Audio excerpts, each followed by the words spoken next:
The courage to stay. Why walking away isn't always the answer.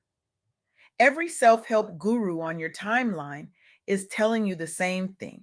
If it doesn't serve you, walk away. Cut off what doesn't nourish you. You don't owe anyone your presence.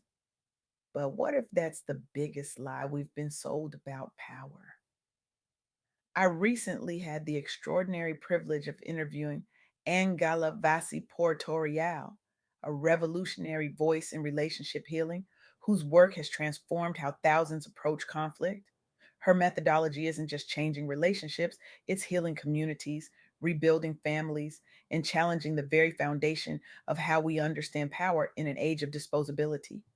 AnGala stands as a beacon for those trapped in cycles of disconnection, offering wisdom that cuts through our culture's addiction to the quick exit. What AnGala revealed during our conversation wasn't just thought provoking, it was paradigm shifting. And today, I'm sharing the essence of that wisdom with you. Here's the uncomfortable truth: we've glamorized walking away. We've packaged avoidance as empowerment. We've convinced ourselves that the ultimate act of self love is to cut ties at the first sign of trouble.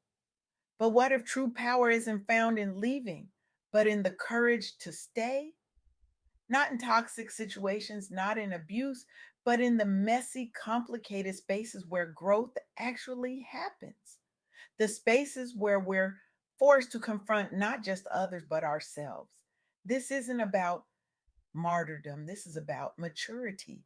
Because here's what Ngala Portoriel taught me: the walk away mindset isn't just simplistic, it's dangerous. It creates the illusion of growth while actually keeping us trapped in cycles of avoidance that follow us from relationship to relationship, job to job, community to community. Real transformation, the kind that changes not just your circumstances, but your life, rarely happens in isolation. It happens in conversation, in confrontation, in the courage to say, "This hurts, but I'm not running." Let me share three profound insights from Angala's work that might just revolutionize how you approach every relationship in your life. First, choose self awareness over self abandonment. Before you label a relationship as no longer serving you, take an honest inventory. Are you running from discomfort or genuine harm? Sometimes what needs fixing isn't the relationship, it's your own patterns or wounds. Angala shared a powerful story about a married couple in Atlanta, both successful Black professionals juggling demanding careers. When the wife discovered her husband's infidelity, conventional wisdom would have told her to leave, to walk away, to know her worth. Instead, they chose a different path. They entered couples therapy focused on open dialogue about pain points neither had voiced before. The betrayal wasn't minimized, it was confronted head on. But rather than ending the relationship, they used this crisis as a catalyst for deeper understanding. Over months of work and through conversations that left them both raw and exposed, they rebuilt trust stronger than before. Both cited increased self awareness as key. Confronting their issues led to emotional intimacy neither thought possible. The husband realized his infidelity stemmed from feelings of inadequacy he'd never addressed. The wife discovered her own pattern of emotional withdrawal when feeling vulnerable. Years spent prioritizing external success had left them emotionally disconnected, a pattern common among high achieving Black couples under societal pressures. Their willingness to stay led them not only to heal, but to become advocates for restorative relationship practices within their professional networks. Their courage inspired others within their community to seek help rather than defaulting to exit strategies, creating a ripple effect challenging toxic independence narratives. One friend who witnessed their transformation later said, "Watching them fight for each other changed how I view love entirely. It's not about finding someone perfect, it's about becoming better together." This brings me to the second insight. Healing happens through courageous conversations. Growth rarely happens in isolation. Staying to communicate, especially when it's uncomfortable, can lead to deeper understanding, renewed trust, and intimacy that walking away can never provide. And Gala highlighted a group coaching program for Black women executives struggling with respectability politics at Fortune 500 companies.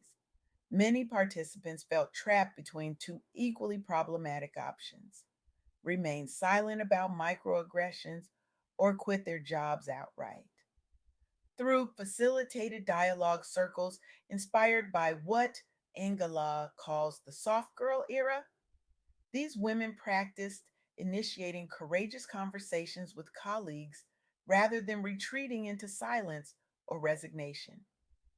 One participant, a marketing director at a major tech company, had been contemplating resignation after repeated instances where her ideas were appropriated by white colleagues. Instead of leaving, she requested a meeting with her department head. With trembling hands but steady voice, she named the pattern, offered specific examples, and proposed solutions. The results were transformative. Not only did her manager implement new attribution protocols for the team, but this conversation opened the door for other women of color to voice similar experiences. Within 6 months, the department's culture had shifted dramatically. Participants across the program reported higher job satisfaction, improved team dynamics, promotions, and crucially, a sense of agency rooted in authentic confrontation versus avoidance. For many high achieving Black women taught that softness equals weakness. Learning new ways to engage conflict without abandoning themselves was revolutionary. Several became mentors advocating for systemic change around inclusion, not just personal escape plans. This model has since been replicated across corporate ERGs nationwide, proving that staying and speaking truth creates broader impact than simply quitting. Which leads us to the third and perhaps most powerful insight: empowerment is not avoidance. True empowerment is having the courage to confront what hurts instead of fleeing at the first sign of trouble. Choosing reckoning over running builds resilience, not just in love, but across every area of your life. Angala shared the story of a multi generational Black family who used healing circles after decades old rifts threatened family unity during estate planning disputes. Old wounds resurfaced around inheritance decisions, leading several members, including siblings, to consider permanent estrangement. Instead of severing ties, they brought in a facilitator trained in restorative justice practices, allowing each person space to voice pain, resentments, and hopes moving forward. Through raw, unfiltered storytelling, the family reached mutual understanding. The eldest son spoke of feeling perpetually overlooked despite his contributions to the family business. A daughter revealed how childhood favoritism had shaped her adult insecurities.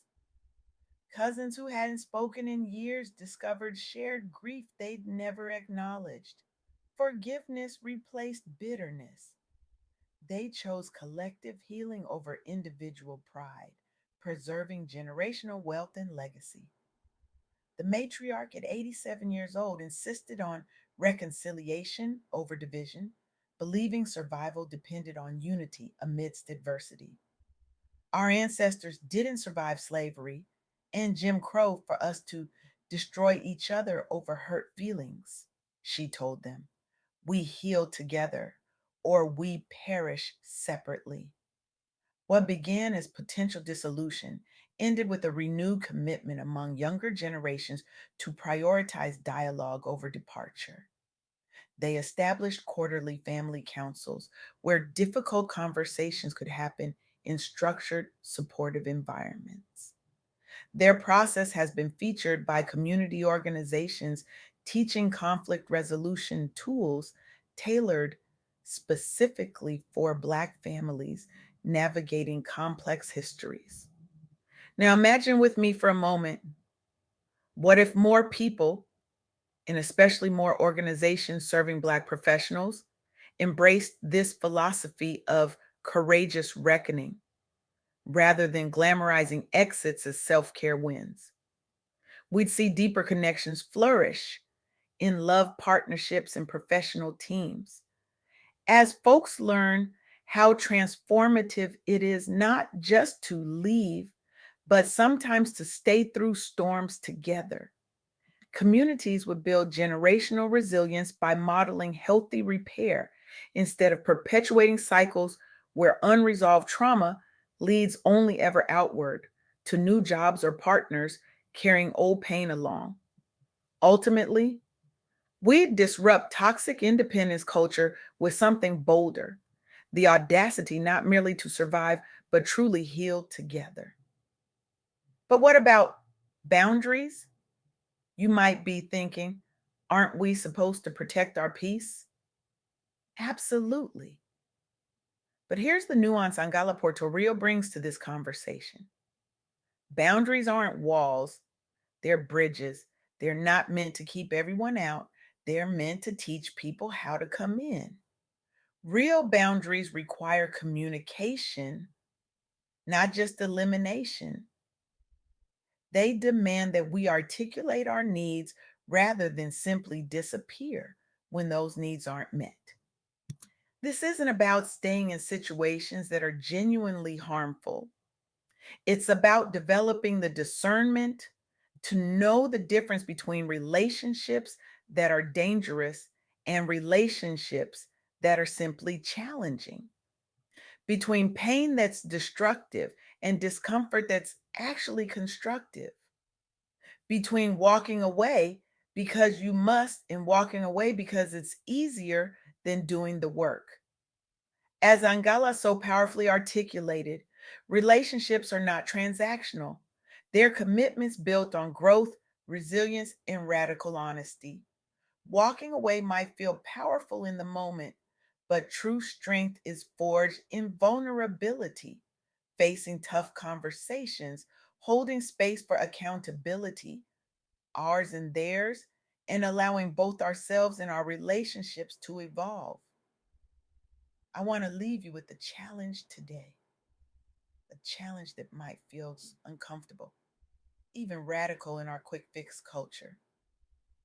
The next time you feel the urge to walk away from a friendship, a partnership, a community, pause.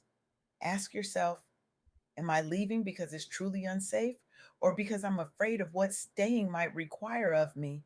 If it's the latter, consider what might happen if you stayed just long enough to have one honest conversation, one moment of genuine vulnerability, one attempt at repair before release. This isn't just about salvaging relationships, it's about reclaiming our collective power to heal rather than just escape, to transform rather than just transfer our pain. In a world that profits from our disconnection, that sells us endless new beginnings without the tools for meaningful continuation. Choosing to stay present, to work through the discomfort rather than around it, isn't just personal healing, it's revolutionary. So I challenge you, make one call this week to someone you are ready to cut off. Have one difficult conversation you've been avoiding. Sit in one uncomfortable truth that might lead to genuine transformation. Because the most powerful legacy we can leave isn't how skillfully We walked away from what hurt us. It's how bravely we stayed to heal it. And in doing so, we don't just change our relationships, we change the world.